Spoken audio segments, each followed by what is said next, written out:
बिल्कुल जिम्मेदारी को निभाऊंगा। एनएस से बहुत जल्दी हटा दूंगा। मनीष कश्यप पर एनएस से नहीं लगता, नहीं लगेगा, नहीं लागू होगा। मनीष कश्यप पर राष्ट्रीय सुरक्षा कानून एनएस का कोई मतलब नहीं बनता, कभी मतलब नहीं बना। वो भी हटेगा और जो और उस पर धाराएं लगाई गई हैं मनीष कश्यप पर, वो भी हटेंगी। मनीष कश्यप नहीं पूछेगा, बिहार की आम जनता पूछेगी, पूर्वांचल का व्यक्ति पूछेगा, प्रवासी पूछेगा, पूरे देश में रहने वाला प्रवासी आपसे पूछेगा। आपको जिम्मेदारी का पद दिया है, आप राजनीतिक विरासत को संभाल के चले हैं। आप लालू यादव राबड़ी देवी के पुत्र हैं, आपसे सवाल पूछेंगे। आपको वोट देते हैं, आपको मालाएं डालते हैं, आपकी जय जयकार करते हैं, आपको तेजस्वी भैया जिंदाबाद करते हैं। तो आपसे ही जब दुख होगा, जब दर्द होगा, जब पीड़ा होगी, जब प्रवासी लोगों के ऊपर लठ पड़ेंगे, मारे जाएंगे, घरों में बंद किए जाएंगे, उनकी तनख्वाहें सैलरी रोकी जाएंगी, उनके बच्चों के साथ गलत होगा, आपसे सवाल पूछे जाएंगे, आपको जवाब देना होगा। नमस्कार, मैं हूं आपके साथ गौरव अवस्थी। बीते 2 दिन पहले का एक मामला जिस पर बात करना बेहद जरूरी हो जाता है। बात हम कर रहे हैं मनीष कश्यप का, वो केस जिस पर एनएसए के तहत अब कार्रवाई की गई है। ये केस राजद्रोह, किस तरीके से देशद्रोह पे आता है। तो क्या मनीष कश्यप इस तरीके का अपराध किए थे, उनके ऊपर देशद्रोह का केस लगना चाहिए? इस मुद्दे पर आज हम बात करेंगे। हमारे साथ बात करने के लिए सुप्रीम कोर्ट के बहुत ही चर्चित वकील, जिनके साथ आज हम बात करेंगे, जिनके एक तरीके से दखल के बाद तमाम सारे जो देश के बड़े बड़े केस हैं उनका भी रुख मुड़ गया है। आज बात करने के लिए सर, आपका समय देने के लिए सबसे पहले बहुत बहुत शुक्रिया। सर, ये बताइए कि ये जो एनएसए की कार्रवाई है इस मामले पे, ये मामले पे एनएसए लगना चाहिए कि नहीं लगना चाहिए? और ये बताइए मनीष कश्यप का केस क्या कुछ? नहीं, देखिए, मनीष कश्यप पूरी तरह से निर्दोष है। राजनीतिक षड्यंत्र के तहत उसे फंसाया गया है। पॉलिटिकल एंटी रिवेंजफुल मोटिव का वो स्कैपोगार्ड जिसे कहते हैं, बलि का बकरा बना है। 2024 के चुनाव में बिहार सरकार, तमिलनाडु सरकार, अच्छी बात है एक हो, कहाँ किसने कहा विरोध होना चाहिए। मोदी जी भी कहते हैं कि विरोधी नहीं होंगे तो वो क्या करेंगे। जब मोदी जी के लिए लोग विरोधी बोलते हैं, उनकी कब्र खुदी कब खुदेगी, तो मोदी जी थोड़ी सी बात को लेके लाखों करोड़ों लोगों में बोलते हैं कि लोग मेरी कब्र खोद रहे हैं। तो बात जाती है, विरोध होना चाहिए। लेकिन विरोध के में बलि का बकरा बन गया है मनीष कश्यप। मनीष कश्यप की सिर्फ एक गलती थी कि उसने ये कहा कि मैं तेजस्वी यादव को मुख्यमंत्री नहीं बनने दूंगा।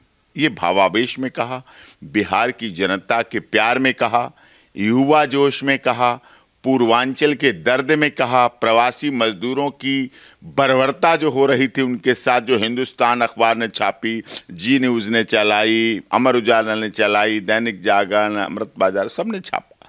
तो उस आधार पर उसने कहा, उसका भाव था, उसका प्यार था, वो अपना मानता था तेजस्वी यादव को, युवा तुर्क मानता था।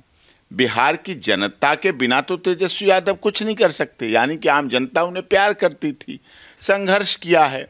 तो उस रूप में लालू प्रसाद यादव के बेटे हैं, बिहार के मुख्यमंत्री, रेल मंत्री रहे देश के, राबड़ी देवी जी के बेटे हैं। तो ऐसा तो नहीं था, लेकिन ये कहना ककड़ी के चोर को कटारी से काट दिया गया, छोटी सी गलती थी, उसको इतना बड़ा बना दिया गया, इतना बड़ा बना दिया गया। एक तो बिहार में इतने केस दर्ज किए गए, घटना एक, सोशल मीडिया का एक, करने वाला एक, इतने केस रजिस्टर्ड हुए। इकोनॉमिक ऑफेंस यूनिट बिहार में दर्ज हुआ, पटना, इस तरह से अलग अलग जो केस दर्ज हुए वो दुखद। उसके बाद फिर तमिलनाडु में दर्ज हुए केस। उल्टा उन लोगों पर दर्ज होना चाहिए था जिन्होंने प्रवासी लोगों के साथ, मजदूरों के साथ, बिहार के लोगों के साथ, माइग्रेंट के साथ जो गलत तमिलनाडु, महाराष्ट्र में करते हैं। क्या ये सत्य नहीं है कि इस देश में जातिवाद, क्षेत्रवाद, भाषावाद, संप्रदायवाद पूरी तरह से हावी है, पूरी तरह से नसों में फैला हुआ है, डीएनए में फैला हुआ है, जो देश के लिए घातक है। माननीय मोदी जी जातिवाद, क्षेत्रवाद, भाषावाद, परिवारवाद खत्म करने के लिए बहुत तेजी से लगे हुए हैं, संघर्ष कर रहे हैं। भारत देश दुनिया की सबसे बड़ी डेमोक्रेसी है, we are the biggest democracy of the world. We are mother of the democracy. हम दुनिया की हम मदर है। डेमोक्रेसी हमारे यहाँ से शुरू हुई है, हमारे यहाँ से डेमोक्रेसी पैदा हुई है। डेमोक्रेसी कैसे सुरक्षित रहेगी अगर किसी को बोलने की आज़ादी नहीं होगी, विचार अभिव्यक्ति की आज़ादी नहीं होगी, ये स्वतंत्रता नहीं होगी। हम ये नहीं कह रहे हम भारत माता तेरे टुकड़े टुकड़े करेंगे, हम तो भारत माता की जय कर रहे हैं। भारत माता के एक व्यक्ति के साथ, भारत माता के व्यक्तियों के साथ, भारत माता के बिहार के पूर्वांचल के प्रवासी परिवारों के साथ जो गलत हो रहा है, हम उनकी बातों के खिलाफ हैं। होता है, हुआ है। महाराष्ट्र के तो पूर्व के मुख्यमंत्री ने तक कहा है कि हम प्रवासी लोगों को यहाँ घुसने नहीं देंगे, मार के भगाएंगे। कई बार ऐसी घटनाएं होती हैं। लेकिन प्रवासी बिहार का व्यक्ति हो, चाहे झारखंड का हो, चाहे छत्तीसगढ़ का हो, वो लोहा, अभ्रक, मैग्नीज, खनिज, तांबा, पेट्रोल देता है। सर, इस मामले में एनएसए का क्या मतलब बनता है और इस मामले पे जो एनएसए लगा है सही है कि गलत, क्या है? नहीं, राष्ट्रीय सुरक्षा कानून जो नेशनल सिक्योरिटी एक्ट है पूरी तरह से गलत है, उसका कोई औचित्य नहीं। मनीष कश्यप ने कोई भी ऐसा गलत कार्य नहीं किया, कोई ऐसा अवैधानिक कार्य नहीं किया, कोई ऐसा गैर कानूनी कार्य नहीं किया, कोई ऐसा असामाजिक कार्य नहीं किया जिससे कि राष्ट्रीय सुरक्षा खतरे में पड़ती हो। राष्ट्रीय सुरक्षा खतरे को, राष्ट्रीय सुरक्षा के तहत लगाए जाने वाले केस व्यक्ति कहाँ जाता है? जब उस पर पता चलता है कि उस पर केस लगा तो वो सीधे अपने को सरेंडर करता है, खुद जाता है थाने में। जिस पर ऐसे केस लगते हैं, आपने देखा भी पंजाब में वो जो खालिस्तान की मांग करने वाला कौन है? अमृतपाल सिंह। अमृतपाल सिंह को पूरी पंजाब, हरियाणा, एसटीएफ, एनआईए सब ढूंढने में लगे पड़े हैं, भाग रहा है। कोई बताए बिहार पुलिस, कोई बताए तमिलनाडु पुलिस। मनीष कश्यप कभी भागा, कभी घर से भागा, कभी मनीष कश्यप गिरफ्तारी के समय क्या कहीं एयरपोर्ट पे मिला भागते हुए, क्या कहीं नेपाल सीमा पे मिला गिरफ्तारी भागते हुए, क्या कहीं छुपा मिला, क्या मनीष कश्यप ने कहीं भेष बदला, क्या मनीष कश्यप ने अपनी कहीं दाढ़ी बढ़वाई, कटवाई, क्या मनीष कश्यप ने कहीं नकली बाल लगवाए, क्या मनीष कश्यप ने को गिरफ्तार करते समय वो सलवार चुन्नी पहने था, सलवार सूट थोड़ी पहने हुआ था। वो खुद सरेंडर हुआ, खुद वहाँ पेश हुआ जाके, खुद उसने कानून में भाग लिया, लॉ अबाइडिंग सिटीजन के तहत अपने को समर्पित किया और कानून पे उसे भरोसा था, कानून पे विश्वास था। जब कानून पे भरोसा और विश्वास था तभी तो वो सरेंडर हुआ। इसका मतलब कानून के रखवाले व्यक्ति पर अगर आपने एनएसए लगाई है, ऐसी धारा लगाई है, ऐसा कानून का दुरुपयोग किया है, तो याद कीजिए आप, जब देश आज़ादी की लड़ाई लड़ रहा था उस समय चंद्रशेखर आज़ाद, राम प्रसाद बिस्मिल, रोशन सिंह, अशफाक उल्लाह खान, नेताजी सुभाष चंद्र बोस को भी लोग देशद्रोही कहते थे। चौरी चौरा कांड, काकोरी शहीद कांड को भी लोग देशद्रोही कहते थे। लेकिन वो आज देश के राजगुरु सुखदेव भगत सिंह, हम 23 मार्च को बड़े गर्व के साथ पूरे देश और दुनिया में शहीदी दिवस मनाते हैं। तो उस समय लोग उन्हें देशद्रोही कहते हैं। जैसे कि मनीष कश्यप को कहा गया, समय बदलेगा, परिस्थितियां बदलेंगी। आज भी बिहार, पूर्वांचल और पूरे देश के लोग जो निष्पक्ष, निडर, निर्भीक पत्रकारिता की बात करते हैं, आज खबरों का बड़ा रूप बदल गया है। इसीलिए ये कारण भी है, पत्रकारों ने अपनी उन गरिमाओं को खोया है। पत्रकार राजनीतिक दलों के एजेंडे के तहत काम करने लगे। बड़ी जिम्मेदारी के साथ बात कर, होना नहीं चाहिए ऐसा। पहले क्या होता था, शाम को खबर छपती थी और सुबह खबर बिकती थी। अब क्या होता है, शाम को खबर बिकती है, शाम को खबर पहले बिकती है फिर सुबह छपती है। आप बड़ी जिम्मेदारी से बात कर रहे हैं और कहते हैं हम बड़ी जिम्मेदारी से बात करते हैं। तो ये बताइए कि सर अब इसमें कानून का उल्लंघन हो रहा है, ये एनएसए जो लगा है, तो अब आप इसमें अपनी जिम्मेदारी को बिल्कुल जिम्मेदारी को निभाऊंगा। एनएसए बहुत जल्दी हटा दूंगा। मनीष कश्यप पर एनएसए नहीं लगता, नहीं लगेगा, नहीं लागू होगा। मनीष कश्यप पर राष्ट्रीय सुरक्षा कानून एनएसए का कोई मतलब नहीं बनता, कभी मतलब नहीं बना। वो भी हटेगा और जो और उस पर धाराएं लगाई गई हैं मनीष कश्यप पर, वो भी हटेंगी, क्योंकि उसने ऐसा कुछ कार्य जब किया ही नहीं है तो इस तरह से उसके साथ ऐसा कैसे हो सकता है। वो गैर कानूनी है, अनकॉन्स्टिट्यूशनल। उस पर धाराएं जो लगाई गई हैं आपको बताता हूँ, 147, 168, 507, 505, 153A, 153B, 153, 120B, 1267 IT act. IT act डाला उसने। आप उसकी सोशल मीडिया की उस चीज को देखिए। उसने कहा तेजस्वी यादव जी अपना चश्मा उतार कर देखिए। क्या गलत कहा? देखिए मतलब समझिए, आप उप मुख्यमंत्री हैं, आपसे आम जनता सवाल पूछेगी। मनीष कश्यप नहीं पूछेगा, बिहार की आम जनता पूछेगी, पूर्वांचल का व्यक्ति पूछेगा, प्रवासी पूछेगा, पूरे देश में रहने वाला प्रवासी आपसे पूछेगा। आपको जिम्मेदारी का पद दिया है, आप राजनीतिक विरासत को संभाल के चले हैं, आप लालू यादव राबड़ी देवी के पुत्र हैं, आपसे सवाल पूछेंगे।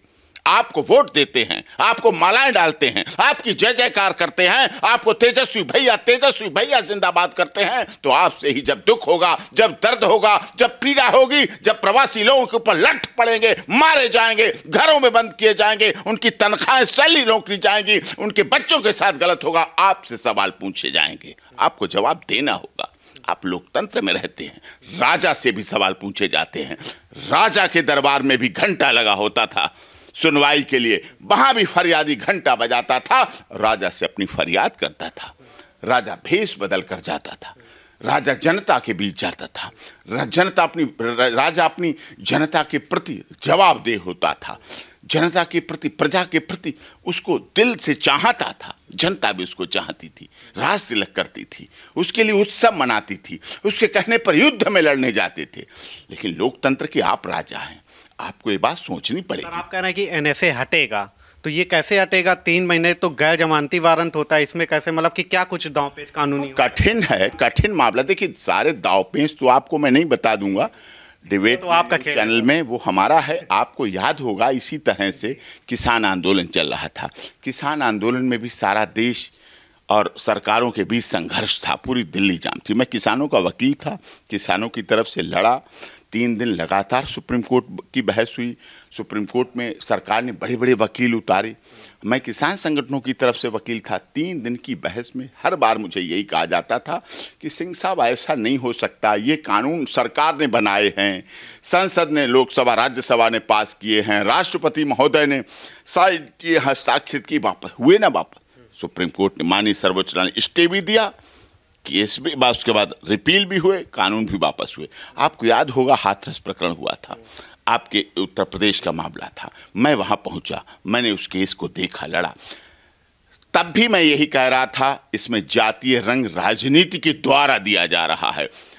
राहुल गांधी जी अच्छे राजनेता हैं, शहीदी परिवार से आते हैं, बहुत बौद्धिक क्षमता रखते होंगे, मैं उस पर कोई सवाल नहीं करता कि वो पप्पू हैं या चप्पू हैं, गप्पू हैं, मैं बिल्कुल नहीं कहना चाहता। वो देश के माननीय सांसद रहे हैं, शहीदी परिवार से जुड़े हुए व्यक्ति हैं, अच्छे व्यक्ति हैं। लेकिन वो उत्तर प्रदेश में हाथरस में राजनीति करने गए, जाते मांग कर ली, योगी जी इस्तीफा दो, हुआ काम। लेकिन मैंने पहले भी कहा था, हाथरस में भी झूठे फंसाए गए थे, जातीय रंग दिया जा रहा था, ना वहाँ मर्डर था, ना वहाँ रेप था, ना वहाँ गैंग रेप था। यही ऑनरेबल कोर्ट ने कहा ट्रायल में। 3 लोगों को बरी किया, 3 लोगों को बरी किया, 3 लोगों को बरी किया। केवल झगड़ा था, 2 लड़के और लड़की में दोस्ती थी, लव अफेयर था, उसकी तरफ से उसकी कॉल थी, उसकी तरफ से उसकी कॉल थी, CDR थी, झगड़ा रहा, एक लड़के को झगड़े में कन्विक्ट किया और 3 को बाइज्जत बरी किया। उस समय बहुत बड़ा बवाल हुआ था कि ये जांच हो, CBI जांच हो, वो जांच हो। तो यही खेल इसमें भी है। स्वामी चिन्मयानंद वाले प्रकरण में भी राजनीतिक रूप से फंसाए गए। आपको याद होगा हरियाणा में संत रामपाल दास जी के ऊपर, आपके ऊपर बहुत लंबे, इतने बड़े बड़े, मैं देशद्रोह, 950 लोगों पे देशद्रोह लगा दिया, हंगामा मच गया पूरी दुनिया में, 950 लोगों पे देशद्रोह लगा दिया, बच्चों पे लगा दिया, नेपाल के रहने वाले नागरिकों पे देशद्रोह लगा दिया गया रामपाल जी के केस में। मैं पहुंचा, लगातार केस है, 9 केस बरी कराए, बाइज्जत बरी कराए, बरी हुए। रासुका भी हटेगी, ये धाराएं भी हटेंगी, बेल भी होगी, मनीष कश्यप बाहर भी आएगा, सम्मान भी उसका बड़ा है, संघर्ष के साथी लोग हैं, उसको पहचान भी हो गई। लालू यादव जी जब जेल से निकले थे चारा घोटाले में, तो उन्होंने एक बहुत बड़ी बात कही थी कि जेल जाने के बाद मुझे मेरा ज्ञान का तीसरा नेत्र निकल आया है। ज्ञान का तीसरा नेत्र मतलब उन्हें ये पहचान हो गई कौन मेरा है, कौन पराया है।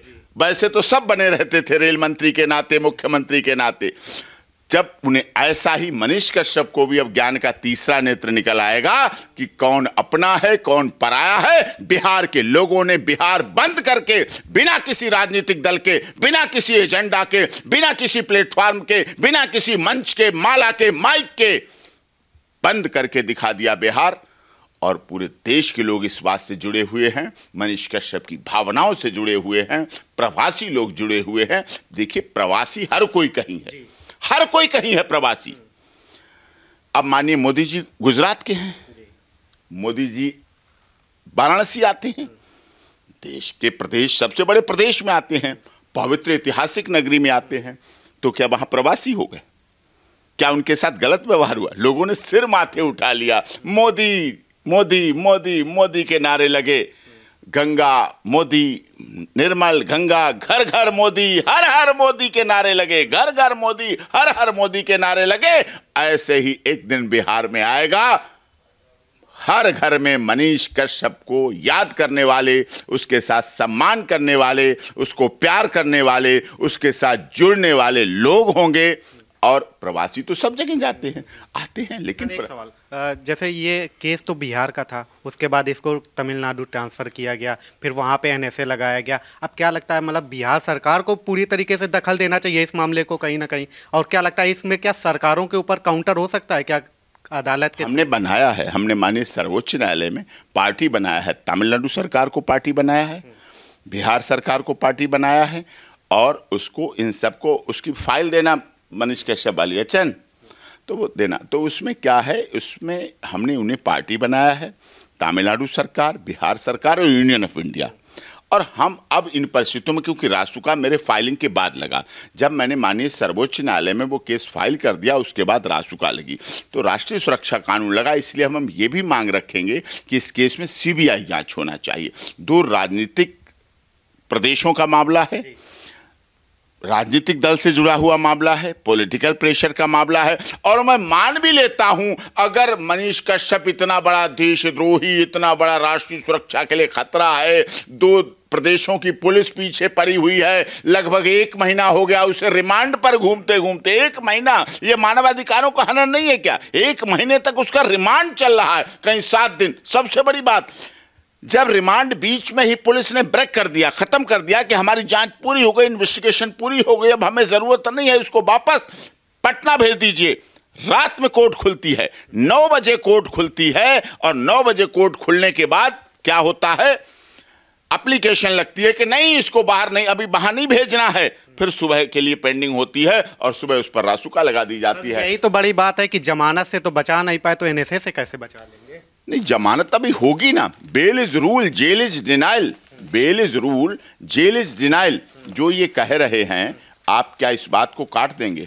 मुझे ये बताइए। देखिए, एपी सर की पूरी फाइल है, मतलब ये जहां फाइल खुल जाती है वो केस या तो हल हो जाता है। ये देखिए, ये त्रिपुर से शुरू हुई हिंसा चेन्नई तक पहुंची, 2 लोगों के मरने की आशंका। बर्बर, अगर हिंदुस्तान अखबार लिखता है कि बर्बर, तो तमिलनाडु में हिंदी भाषी मजदूरों पर कातिलाना हमले, स्थानीय लोग चाकू कुल्हाड़ी से कर रहे हैं ताबड़तोड़ वार। ये मनीष कश्यप नहीं कर रहा, ये हिंदुस्तान देश का रिनाउंड न्यूज़पेपर कर रहा है।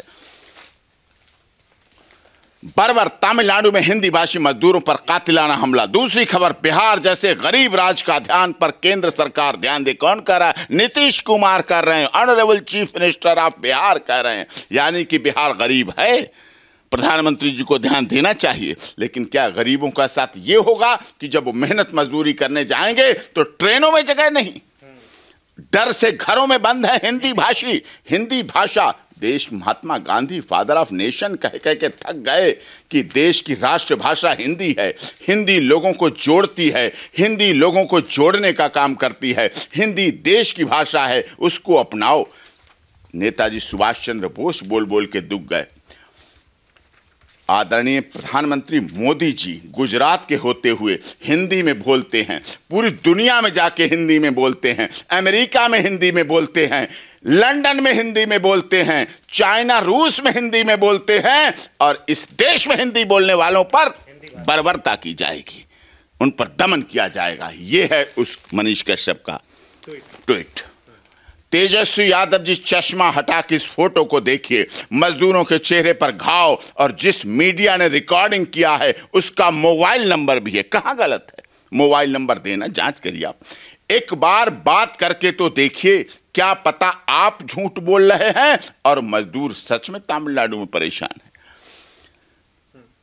और हां, इन लोगों की जो मार पड़ी है तमिलनाडु में, वो सच है कि झूठ? सच है कि झूठ? इनकी जानकारी तो आपका प्रशासन ही देगा। डिप्टी सीएम तो आप हैं, मनीष कश्यप तो डिप्टी सीएम नहीं है। डिप्टी सीएम अगर आप बनेंगे, अगर मनीष सिसोदिया जी दिल्ली के डिप्टी सीएम बने हैं, अगर शराब घोटाले में उनकी संलिप्तता है, अगर वो उन्होंने डिसीजन लिए हैं, तो जेल भी वही तो जाएंगे साहब। केजरीवाल तो नहीं गए अंदर, मुख्यमंत्री तो वो थे। एक बहुत बड़ा धड़ा है जो सवाल कर रहा है कि ये पत्रकार का काम थोड़ी है, जो बोल दिया था 13 महीने में सरकार गिरा देंगे, इतने दिनों में। ये गलत था, मैं इस बात से बिल्कुल सहमत हूं। ये पत्रकार का बिल्कुल काम नहीं है। पत्रकार का काम बिल्कुल नहीं है सरकार गिरा देना। पत्रकार तब सरकार गिरा सकता है जो वो पत्रकारिता से हटकर विधायक बने, विधायक बनने के बाद वो नेता प्रतिपक्ष बने, उसके पास 150 विधायक हों, वो एक पार्टी का नेता हो, वो तो कह सकता है। वही सब तो है सर, कि मतलब कि उनका भी तो मजबूत होगा पक्ष, जो सरकार जैसे फंसा। हाँ, ये बात तो इसी की तो सजा भुगत रहा है वो, इसी की तो जेल है, जेल में है वो। आप 1 मिनट जेल रह के देखिए, जेल शब्द बुरा है। वो तो 1 महीने से पीसी रिमांड पे है। लोग 1 दिन पीसी रिमांड में थक जाते हैं, वो तो इतने दिन से पीसी रिमांड में चल रहा है। उसने तो ये सब चीजें लिखी हैं। अब फिर उसी ने तो नहीं कहा, Nitish Kumar express concern over attacks on Bihar labourers in Tamil Nadu. Nitish Kumar ji ने भी कहा कि जो अटैक हुआ है माइग्रेंट्स बिहार के लोगों के साथ, उस पर एक्शन लिया जाए। इसीलिए तो ये FIR रजिस्टर्ड हुई। और इन FIRों पर देखिए, FIR नंबर, एक सीरियल से FIR हुई 3/23 ये लगाई गई, ठीक है, साइबर क्राइम। 4/23, जब 3/23 हो गई तो 4/23 की क्या जरूरत? एक साथ संख्या बढ़ाई गई। फिर 5/23 धड़ाधड़ एक ही काज अफेक्शन, तुम भी लाओ, तुम भी लाओ, तुम भी लाओ। ये सीरियल है। ये सीरियल FIR नहीं होती हैं। FIR एक घटना को लेके एक हो गई, फिर तमिलनाडु में शुरू होती है, मदुरई में, फिर त्रिपुर डिस्ट्रिक्ट में होती है FIR, साइबर क्राइम में होती है। इस तरह से FIRों की लंबी फहरिस्त है। ये चीज जो हुई है गलत है, अन्याय है, अनजस्टिस है। एक आर्मी, अब बैकग्राउंड क्या है मनीष कश्यप की? क्या ये सत्य नहीं है मनीष कश्यप इस देश की सेना में काम करने वाले का बेटा है? क्या इस देश की सेना में काम करने वाले सैनिक का DNA इतना कमजोर हो जाएगा कि वो रासुका जैसे केस में गिरफ्तार किया जाए? उसको देशद्रोह का काम करेगा जो देश के सैनिक का बेटा है। उसके पिता सेना में है। इस देश की सीमा पर सैनिक ही रक्षा करते हैं देश की। इस देश की सीमा अगर सुरक्षित है तो हमारे देश के सैनिकों की बदौलत सुरक्षित है। हमारे देश के सैनिक, जो मनीष कश्यप जैसे पिता, जैसे कि पिता सीने पर गोली खाते हैं, उनके जब पोस्टमार्टम होते हैं हमारे देश के सैनिकों के, तो पीठ पीछे गोली नहीं लगी मिलती है, सारी गोलियां सीने पर मिलती हैं जब उनके पोस्टमार्टम होते हैं। उस त्याग, तपस्या और बलिदान से जो तेजस्वी यादव जहां बैठते हैं बिहार विधानसभा में, जो राष्ट्रीय ध्वज लहराता है बिहार विधानसभा और पटना हाईकोर्ट और माननीय सर्वोच्च न्यायालय और लोकसभा, राज्यसभा और राष्ट्रपति भवन का, वो तिरंगा राष्ट्रीय ध्वज हवा से नहीं लहराता है, वो शहीदों के त्याग, तपस्या, बलिदान से लहराता है। और उस परिवार से आता है मनीष कश्यप, इसलिए उसके ऊपर लगाई गई रासुका, लगाए गए ये कानून पूरी तरह से निराधार है, राजनीति से प्रेरित हैं। उसे स्केपोगाट किया जा रहा है, बलि का बकरा बनाया जा रहा है। सारी मीडिया ने खबर दिखाई, सभी लोग बोलते हैं, सारे नेता बोलते हैं, सारे चैनल दिखाते हैं, लेकिन बलि का बकरा बनाया गया सिर्फ मनीष कश्यप, क्योंकि वो यूट्यूब चैनल पत्रकार है, उस पर किसी का राजनीतिक वरदहस्त नहीं है, वो सच्चा पत्रकार है। अगर वो राजनीति के दबाव वाला पत्रकार होता तो उसका कोई गॉडफादर होता और उस पर रासुकारी धाराएं नहीं दर्ज होती और वो आराम से बैठा पैसे कमा रहा होता। लेकिन वो निडर, निष्पक्ष, निर्भीक पत्रकार है। इसलिए देश का लोग, देश की आम जनता प्यार कर रही है।